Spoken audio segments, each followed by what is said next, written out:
사도행전 25장 13절로 27절까지의 말씀이 되겠습니다.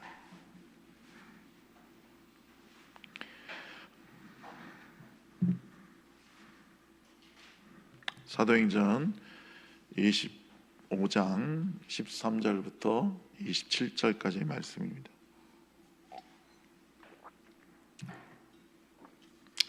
다 같이 읽겠습니다.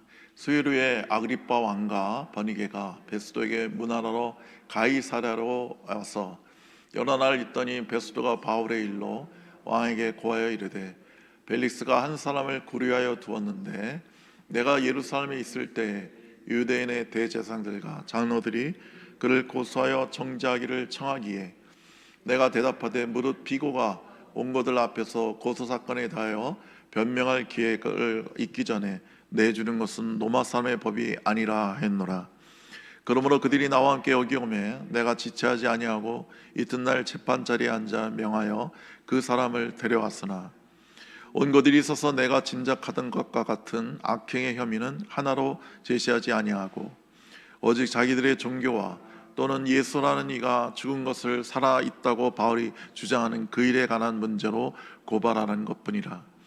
내가 이 일에 대하여 어떻게 심리할지 몰라서 바울에게 묻되, 예루살렘에 올라가서 이 일에 신문을 받으려느냐 한즉, 바울은 황제의 판결을 받도록 자기를 지켜주기를 호소하므로 내가 그를 가이사에게 보내기까지 지켜두라 명하였노라 하니, 아그리빠가 베스도에게 이르되, 나도 이 사람의 말을 듣고 자 하노라. 베스도가 이르되, 내일 들으시이다 하더라. 이튿날 아그리빠와 버니게가 크게 위험을 갖추고 와서 천부장들과 시중에 높은 사람들과 함께 접견 장소에 들어오고 베스도의 명으로 바울을 데려오니, 베스도가 말하되, 아그리빠 왕과 여기 같이 있는 여러분이여, 당신들이 보는 이 사람은 유대의 모든 무리가 크게 외치되 살려두지 못할 사람이라고 하여 예루살렘에 와 여기에서도 내게 청하였으나 내가 살피건대 죽일 자를 범한 일이 없도이다. 그러나 그가 황제에게 상소한 고로 보내기로 결정하였나이다. 그에 대하여 황제께 확실한 사실을 알릴 것이 없으므로 신문한 후 상소할 자료가 있을까요? 당신들 앞, 특히 아그리빠 왕 당신 앞에 그를 내세웠나이다. 그 제목도 밝히지 아니하고 제소를 보낸 것이 무례한 줄을 아나이다 하였더라. 아멘.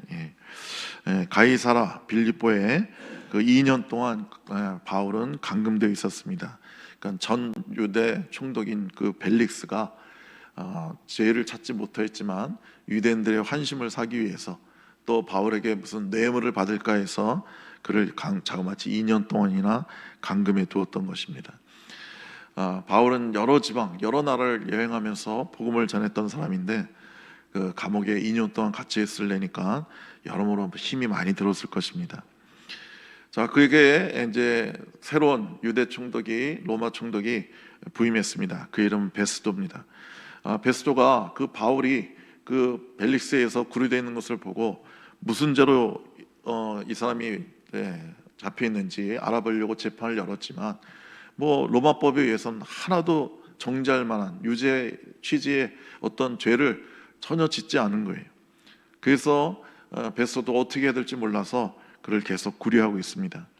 그때 이제 베스도가 새로 부임해 왔으니까 유대 왕인 아그리빠가 그 누이 그 버니게와 함께 문안하러 왔어요. 그러니까 왕이지만 실질적인 왕은 베니게죠. 그래서 그 베스도죠. 베스도 유다 총독이 훨씬 더 높은 지에 있고 실질적인 지배자니까 그게 문하러 옵니다.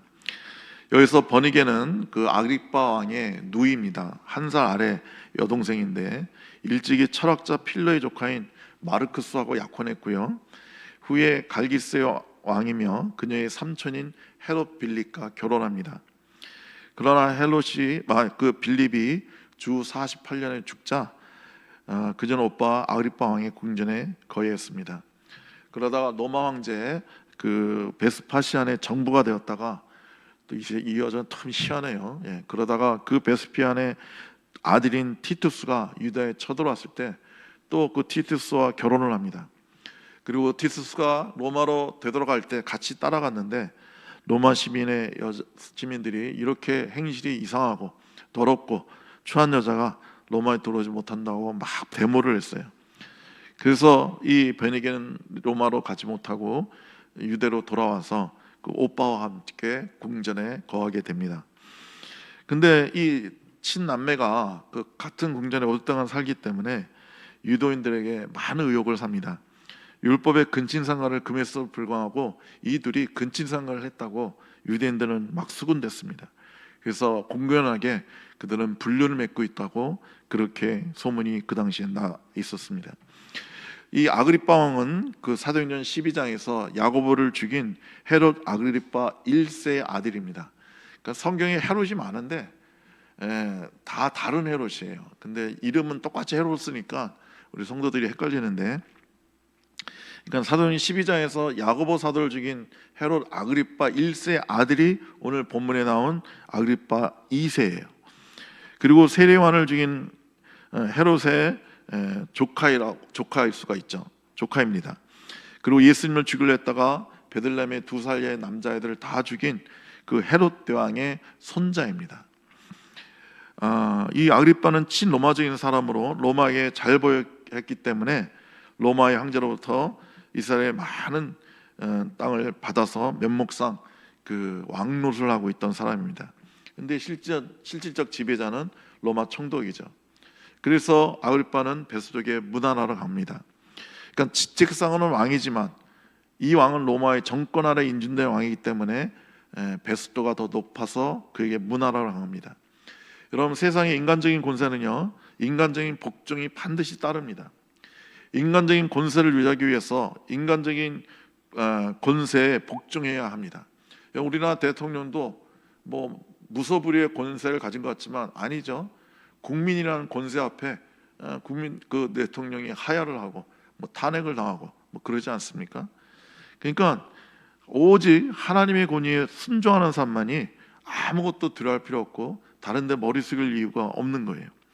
물론 우리가 세상의 권위에 관해서 우리가 존중하고 그들에게 순종하지만, 그러나 우리는 진정으로 우리 하나님께만 우리는 순종하고 진정한 권위는 오직 하나님께만 있다고 믿기 때문에 사람들한테 존중을 하지만 그들에게 아부하거나 급신거리지는 않는 것입니다.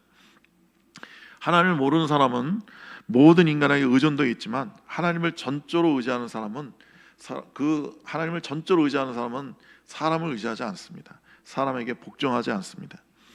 시편 146편 3절에 반백들을 의지하지 말라. 도울 힘이 없는 인생도 의지하지 말지니 그 호흡이 끊어지면 흙으로 돌아가서 당일에 그 도모가 소멸하리로다. 야곱의 하나님으로 자기 도움을 삼으며 여호와 자기 하나님께 그 소망을 두는 자는 복이 있다 했습니다. 그래서 우리는 오직 사람을 의지하고 세상적으로 위대한 사람, 높은 사람 그 의지하려고 하지 말고 우리가 오직 하나님만 의지해야 됩니다. 요즘 뭐 난리가 났죠. 뭐 국회의원한테 뭐 돈 줘서 서울 시의원이 되려고 했다는데 좀 이해가 안 가요. 그분이 굉장한 재력가라고 하는데, 그리고 교수님이고, 그런데 왜 그 시의원에 그렇게 되려고 했는지 제가 볼 땐 돈 때문만은 아니겠죠. 워낙 부자니까 어떤 뭔가 정치적인 권력을 원했던 것 같습니다. 그래서 자기 힘으로 안 되니까 더 큰 권력에게 의지했다가 그게 탄로나서 지금 아주 어둠을 당하고 그 다음에 수치를 당하고 그리고 정상적으로 법 집행이 되면 반드시 감옥에 가게 될 것입니다. 그러니까 그 사람이 인간적으로 안 되면 포기해야 되는데 그 사람을 의지해서, 힘 있는 국회의원 의지해서 내가 되겠다고 그 마음 먹었을 때 그때부터 잘못된 거예요. 15절에 유대인의 대제사장과 장로들이 그를 고소하여 정죄하기를 청하기에 라고 했습니다. 여기서 그 유대인들과 제사장이 바울을 죽일 사람이라고, 사형에 처해된다고 막 고소를 했던 거예요. 근데 아무런 법적 근거가 없어요. 로마법에 의하면 이 사람을 사형에 처할 만한 이유가 하나도 없는 거예요. 그런데도 계속 정죄하고 그는 죽여야 된다고, 죽여야 된다고 계속 그러고 있는 거예요. 여러분, 우리가 이런 그 대제사장과 유대인들 같은 마음을 우리도 가질 때가 많아요. 내 구미에 맞지 않으면 나를 무시하거나 나를 괴롭히거나 아니면 내가 싫은 사람은 어떡한지 그 사람을 죄인을 만들려고 그래요. 그래서 말도 안 되는 소리를 다 끌어다가 그를 정죄하고, 또 나만 그 사람을 나쁘다고 하면 그게 통하지 않을 것 같으니까 다른 막 동료자, 또 옹호자를 막 구해요. 그래서 무리를 져가지고 그 사람을 막 정죄하고 막 무고를 막 하죠. 그리고 그 사람을 어떻게든지 죽이려고 그럽니다. 예. 여러분, 독재 정권 시절에 얼마나 많은 사람들이 빨갱이로 몰려가지고 감옥에 가고 사형을 당했습니까? 전혀 그렇지 않은데, 우리는 그걸 잘 기억하고 있죠. 연세대 분들은 그 정부 공안 당국에서 컬핏하면 우리 대학생들 빨갱이로 몰아가지고 재판에 넘겨서 막 고문하고, 막 박정희 같은 경우 막 고문해서 죽이고, 얼마나 그런 끔찍한 일들이 많았습니까? 네. 그냥 직업학교, 무료 학교, 여기 야간 학교 열어서 돈 없어서 공부 못하는 애들 공부시켰을 뿐인데, 걔네들한테 사상교육했다고 몰아가가지고 그 대학생들 다 감옥에 보내고 막 고문해서 만들었죠. 예. 그래서 유대인들은 무죄한 바울을 정죄해달라고 청했습니다. 근데 로마법에 보면 아무 죄가 없어요. 예. 여러분과 저는 이 세상법에 아무 문제가 없어야 됩니다. 예. 이 세상에 아무리 악법이 있다 할지라도 그 법은 우리가 지켜야 됩니다. 소크라테스도 지켰죠. 예. 소크라테스가 유명한 말을 했습니다. 제자들이 와가지고 이 말도 안 되는 법으로 선생님이 억울하게 죽으면 어떡합니까? 안 됩니다. 막 그랬더니 소크라테스가 그랬어요. 야, 그럼 내가 억울하게 무죄한데도 죽어야지, 죄 짓고 유죄 받아서 죽으면 되겠냐? 그게 더 이상하지 않니? 그런 말을 했어요. 그러니까 소크라테스가 악법도 법이라고 하면서 그 법을 지켜서 사형을 당합니다. 여러분, 우리는 어떤 법이라든지 잘 지켜야 되고 어떤 법에도 저촉이 되면 안 됩니다. 단지 예수 믿지 말라는 법은 지킬 수는 없죠. 그 법은 우리가 절대 순종할 수가 없습니다. 그런데 실제로 역사 속으로 그런 법이 많죠. 중국도 법으로는 종교의 자유를 말하지만 얼마나 지금 심하게 핍박하는지 몰라요. 그리고 무슬림들은 그 종교 경찰이 따로 있어요. 그래서 그 자기들의 종교에 맞지 않는 사람을 고소해서 재판에 넘기고 감옥에 보내고 사형을 처합니다. 그런 사람들이 기독교인들을 얼마나 핍박하는지 몰라요. 예수 믿지 못하게 은근히 온갖 방법을 다 동원하는지 모릅니다. 그럼에도 불구하고 우리가 그런 법은 지킬 수가 없는 것입니다. 19절에 베스토가 내가 이렇게 재판을 해봤더니 그들이 고소하는 내용이 뭐 이 사람이 누구를 죽이거나 무슨 소유를 일으키거나 뭐 로마법을 어긴 게 아니라 자기들의 종교 문제더라. 자기들의 종교 문제. 여기서 자기들의 종교라고 하는 말은 무슨 말이에요? 나하고는 상관없다 이거죠. 쟤네들끼리 지금 자기들의 종교 가지고 지들끼리 막 싸고 먹고 난리를 피는데 나하고는 아무 관계가 없다는 식으로 그렇게 얘기를 하는 겁니다. 베스도는 지금 위대한 전도자 바울을 만나서 그의 설교를 듣고 그의 전도를 받아들여서 그가 구원받을 수 있는 이 놀라운 축복의 기회를 얻었는데, 그는 나하고 전혀 상관없다고 여긴 거예요. 저들의 얘기다. 저들 종교 얘기다. 나랑 관계없다 이거예요. 바울의 증언은 죽은 자의 다시 살아남, 부활에 관한 것이었습니다. 물론 베스도는 이 이야기를 한 번도 들은 적이 없었을 것입니다. 그럼에도 불구하고 바울이 전하는 그 얘기를 잘 듣고 자기한테 적용을 시켰어야죠. 예나 지금이나 그 높은 사람들, 부자인 사람들, 지위가 높은 사람들은 종교 문제에 무관심합니다. 왜냐하면 뭐 인간적으로 부족함이 없잖아요. 뭐 지위나 돈이나 모든 결에 있어서 풍성하니까 하나님을 잘 안 찾아요. 베스터가 볼 때는 로마의 총독으로 그 죄인 바울의 말을 듣는다는 것이 그 합당한 이유가 없는 거죠. 자기에게 또 그 종교가 있고 로마에도 종교가 있으니까요. 그렇지만 세상에서 아무리 높은 사람이라도 십자가가 필요 없을 만큼 높은 사람은 없습니다. 그 누구도 예수 그리스도의 십자가가 필요 없을 만큼 완전한 사람은 없습니다. 누구라도, 우리는 왕이든 뭐 거지든 누구라도 주님 앞에 나와 무릎 꿇고 회개하고 주님을 만나야 되는 것입니다. 나와 상관없다고 그러면 안 돼요. 제가 교회를 5살 때부터 다녔는데 구원받은 건 한 10년 후에입니다. 근데 그 10년 동안 교회를 다니면서 뭐 목사님이나 전도사님이 늘 십자가, 부활, 뭐 예수님의 사랑 이런 거 많이 말씀하셨지만 늘 저는 제 얘기를 안 들었어요. 그냥 먼 이상한 나라의 앨리스처럼 그런 나랑 상관없는 먼 나라 사람의 이야기, 뭐 2000년 전에 예수님 십자가에 못 박혀 죽었습니다. 그러면 뭐 죽었나 보다. 나랑 아무 상관이 없다고 생각했어요. 그러나 제가 15살 때 주님의 그 십자가의 죽음이 바로 나를 위한 것이라는 것을 주님 은혜로 깨닫게 됐어요. 그때 얼마나 눈물이 나는지 모릅니다. 나 같은 죄를 위해서, 나 같은 사람을 위해서 예수님이 왜 죽으셔야 됐나. 그래서 너무 미안하고 너무 감사해서 대성통곡을 한 적이 있습니다. 여러분, 주님의 말씀, 주님의 그 은혜, 십자가와 부활은 남의 것이 아니라 먼 나라 이야기 아니라 바로 나를 위한 이야기고 나에게 주신 말씀인 것입니다. 여기서 바울이 복음을 전하는 태도가 나타나 있습니다. 그는 언제나 주님의 십자가와 부활을 전했죠. 그래서 그가 아테네에서 철학자들과 철학자 논쟁을 하면서 복음을 전했을 때 크게 실패했습니다. 그래서 에베소에 와가지고 고린도 사람에게 편지를 보내면서 그랬죠. 내가 십자가와 부활에는 전하지 않겠다. 오직 나는 십자가와 부활만 알겠다. 그래서 그때 실패하고 나서 바울은 언제나 십자가와 부활만 전합니다. 여러분, 기독교의 두 기둥은 십자가와 부활입니다. 십자가는 세상과의 분리이고 부활은 천국과의 연합입니다. 십자가는 옛사람과의 죽음이고 부활은 새 사람으로 사는 것입니다.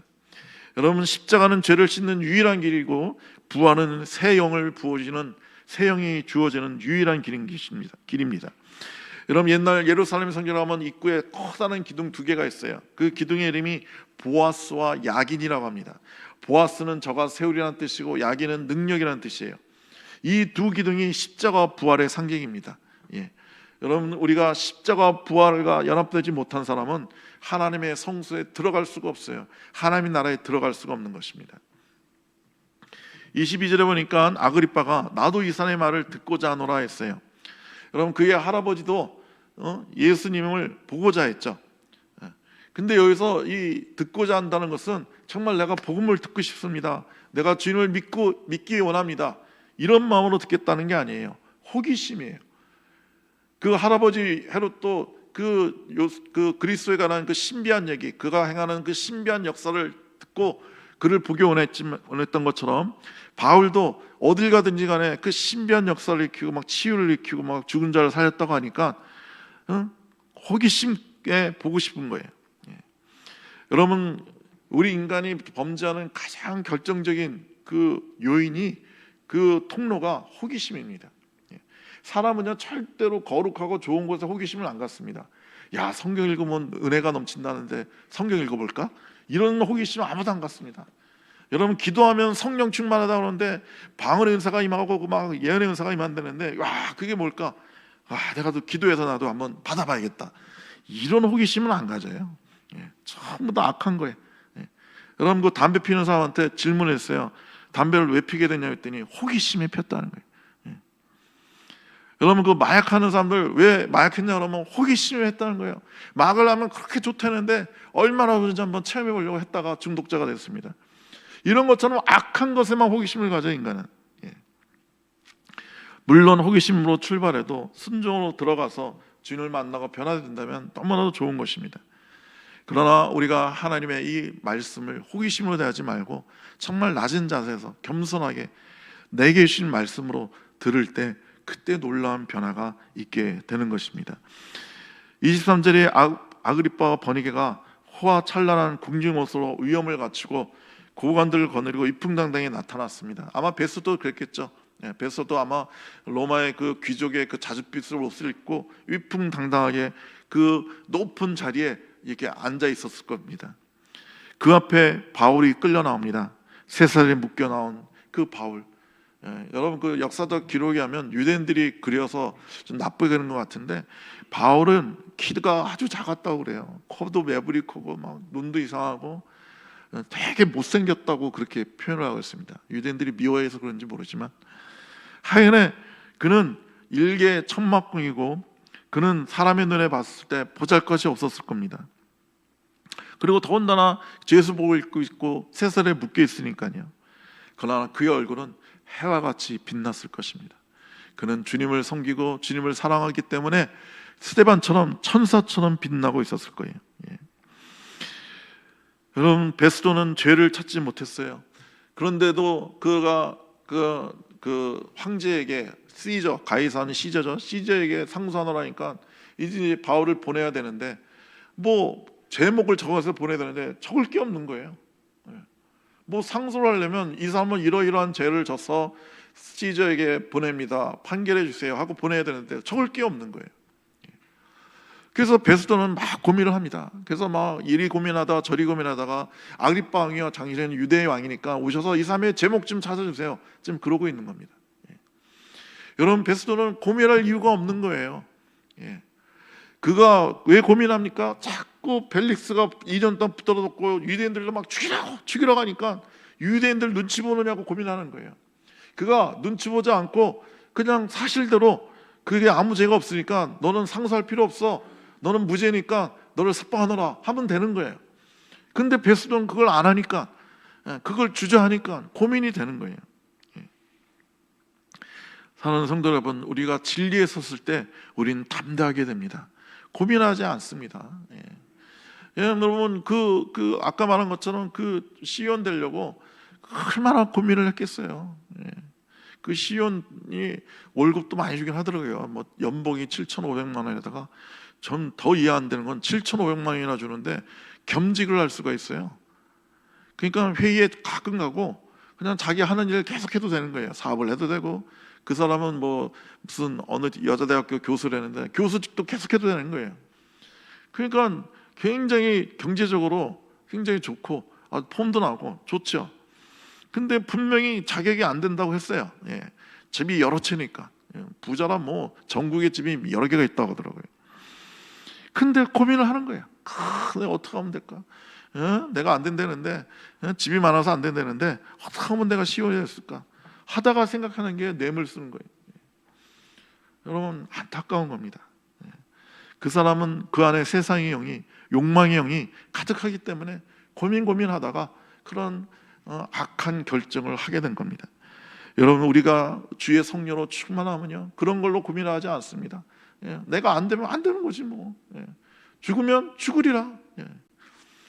하나님께서 내 삶을, 내 생명을 지켜 있으니까 내가 때가 돼서 하나님 날 부르시면 할렐루야 나는 가겠습니다, 이겁니다. 그래서 순교자들은요, 대부분의 순교자들이 그 읽어보면, 그 역사를 보면, 증언을 보면 두려워하거나 막 벌벌 떨거나 이런 사람 거의 없어요. 그러면 순교 안 하죠. 그냥 신앙을 포기하면 되니까. 근데 그 사람들은 포기하지 않습니다. 타협하지 않습니다. 우리 주님, 생명의 주님을 내가 배신할 수 없습니다. 그래서 타협하지 않고 욕하지 않고 그렇습니다. 그래서 여러분과 제가, 우리가 언제 어디서나 진리의 영, 성령으로 충만하면 우리는 고민하지 않고 헷갈리지 않고 분명하게 답을 알게 됩니다. 우리는 예할 때 예할 수 있고 아니할 때 아니할 수 있는 것입니다. 베스도처럼 고민하면 안 됩니다. 사랑하는 성도 여러분, 여러분의 영이 성령으로 충만해서, 그러면 여러분 가운데 의로움이 충만해서 담대하시기를 축복합니다. 여러분, 의로움 편에 결정한 사람, 그런 사람은 두렵지 않습니다. 고민하지 않습니다. 염려하지 않습니다. 주님께 모든 걸 맡기고 담대하게 인생을 살아가시길 축복합니다. 기도하겠습니다. 좋으신 우리 하나님 아버지, 우리가 세상령으로 충만해서 세상 것에 연연하고 세상 지혜와 물질과 쾌락에 매여서 우리가 종노릇하지 않게 하시고 죄악과 타협하지 않게 해주옵소서. 오늘 바울이 전한 것처럼 우리가 십자가와 부활로 충만해서 거룩한 삶을 살게 하시고 어떤 곳에서도 떳떳하고 담대히 주님을 증거하고 주님을 전하는 주의 거룩한 백성 되게 하여 주시옵소서. 예수님의 이름으로 기도드립니다. 아멘. 주기도문으로 주님께